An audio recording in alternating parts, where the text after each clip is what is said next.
Hey guys, Rocket Rob here, and I'm joined by H2O Queen. Welcome in, Queenie. Thank you for joining today. Hey Rob. Hey guys. I hope you're all well. How are you doing, Rob? Pretty well. Great to have some company for once. You know, I've been pretty isolated, so that's pretty good to have a friend around. So thanks for joining. I thought today we would make a video. I'm starting a brand new series. Actually, it's called Pokemon Duel Comparisons. So basically, we're going to be taking two figures from Pokemon Duel that I found very influential and important, and comparing them and seeing which one we think would be a better figure. So today we're going to be doing Tapu Fini and Tapu Koko. So here we've got Tapu Fini. Fini was a really great figure. Both all the Tapus are really great. You've got Koko as well here that we're going to be looking at. Beautiful figure as well. Both of them had the ability to move through figures. They had a stack of abilities. Really, crazy figures. Like, they were fun to use. So we're going to be looking at both of them. I used Koko a lot when I was playing back in the day. Queenie, we used Fini a lot back in the day, being the water deck master. So I figured it'd be great to have her come on and talk about Fini, and I'll talk a bit more about Koko, and we'll then compare which one's better. So we'll start with hearing about Fini. Queenie's going to go through some of the pros and cons of this figure. So I'll hand over to you. Thanks. I'm kind of going to go off track for a little bit, just for a bit of trivia. I don't know if you guys know, but with Tapu Fini, Fini actually means finish, which means it was the fourth final guardian to be added. But back to what we're really talking about, with Tapu Fini, I find that its advantages were definitely the muddy water. It could be used either offensive or defensive, depending on how you used it. But you had to be really careful depending on what side you had Tapu Fini placed, because if you weren't careful, you could accidentally do muddy water from your opponent onto your goal, which was not a good way, and I've done that a couple of times whilst using Fini.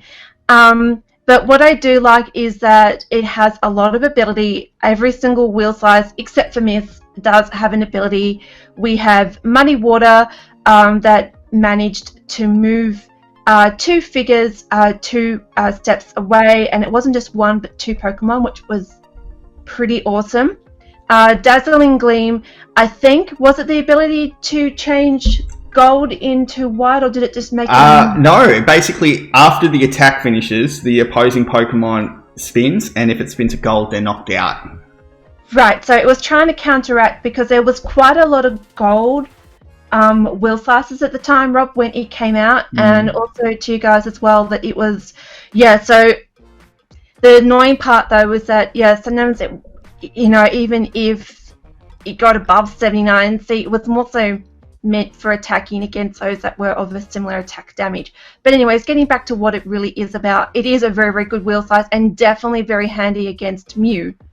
I would also say that the Pony Wish is something you would only really use if you're going to win the game.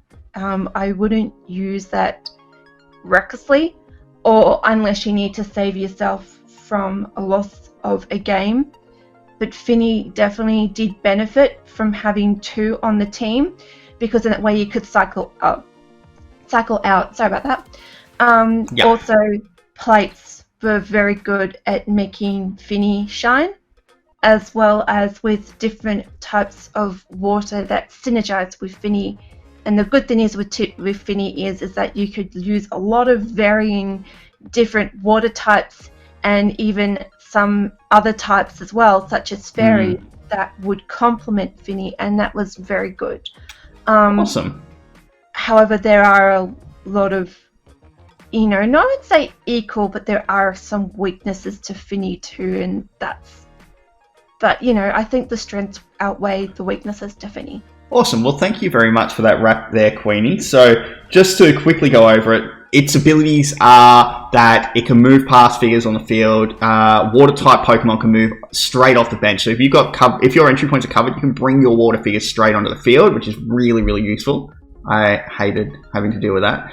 And then Pokemon within depths of it are not affected by new special conditions. So that came in handy occasionally. It was an underrated aspect of its ability, I think. But the pony wish was probably the biggest thing, because we used to use that, or when I say we, I didn't really use it too much, but players used to use that a lot to just eliminate the most the worst targets on the opponent's team, and really really take them out. So it's a great figure. The only thing, the pony wish was pretty small. You'd have to make it level 10 to actually have a decent chance of being able to hit it. Muddy Water was great at clearing out the guy. Yeah, I think it was a decent figure. But we're going to go have a look at Tapu Koko now. Tapu Koko, I love it. It's electric. I like electric Pokemon. Firstly, the attacks are a little bit weaker. It doesn't have as much power, but it's got a gold, which is really useful. So there was a lot of purple, especially towards the end of the game. The meta got quite purple heavy, especially with figures like Dawn Wings and things like that. It also had the ability that it buffed any electric figure by 30. So when it was your turn, those attacks actually outdamaged Fini. So I think in that way it was definitely better, and it also buffed your other electric figures too. So when it first came out, it was a big boost for Zapdos, who had just started to fall out of the meta, but it brought it back. Again, Zapdos stayed in the meta for a long time. I think it's still my most used Pokemon, actually. So it kind of helped a lot of other electric Pokemon. And for me, it actually helped me to get to 4K with the Regigigas deck. I combined it with that. You give it Melee Wish. You can select any of your Pokemon. You have to exclude Koko, but it will give your figure 3 MP and the ability to move through any figure that doesn't have Soar, which was pretty useful. And by that stage, no one was using the legendary birds, so nobody had Soar. Actually, did Aerodactyl have Soar? I can't remember now. Maybe that one had Soar. I know it definitely had a Pepper Wheel Slice though, Rob. I just can't think what it was called. I think it was either 2 or 3 star. I'm not sure now. But anyway, regardless, this figure was really, really good. The Melee Wish was a lot bigger than the Pony Wish, which meant you could hit it a lot more. So it was a fairly good defensive figure as well if you make that level 10. Obviously bad against Z-moves, pretty weak against Z-moves, which is its weakness there. Yeah, definitely that was its main weakness. It's got an extra MP than Fini, so it was faster. I'd say that's its real weakness, was just the Z-moves. Once the Z-moves came in, it lost a lot of its appeal. I don't really think there's too much more you can say about its weaknesses. Its attack isn't huge, so it kind of got out-damaged by the end. But the ability to have 3 MP and moving through figures when it first came out was absolutely amazing. Yeah, the biggest concern was that for a lot of Tapu's, Rob, was its fan wheel. So any status effects would cause those blues to become misses, and that would actually add to its weaknesses. And that was one of the biggest drawbacks with Fini, is that it had no gold, and that was really difficult to work. And I can understand and definitely validate what you're saying about Koko. Well, I'd say with the wheel in that shape, like you're saying, it wasn't too weak against status condition itself, because it had that one little dodge. So only the little dodge would go to miss. It wouldn't be the main one. The thing, confusion though, hurt it, because if it was confused, if you hit quick attack or melee wish, both of those will go to a miss. But then your wild charge would end up going into a dodge. So it wasn't that weak because it had that extra dodge. I don't think... did Fini have that extra dodge? Let's see. Yeah, it had a dodge. No, it didn't. Yeah, so Fini doesn't have it. So that... No, it doesn't actually, no. That's another plus for Fini. So for me... for Koko. So for me, I'd say, personally, I would definitely pick Koko over Fini for those reasons, because it's got quite a few more weaknesses. Fini has definitely the best exclusion ability, but the cost of it is excluding itself. I mean, no, you get to exclude another figure, so it's definitely the best one, and all of them exclude themselves when you use it. So I think it's got the best, it's got the best wish, but the rest of it it doesn't stack up, really, in my opinion. What do you think?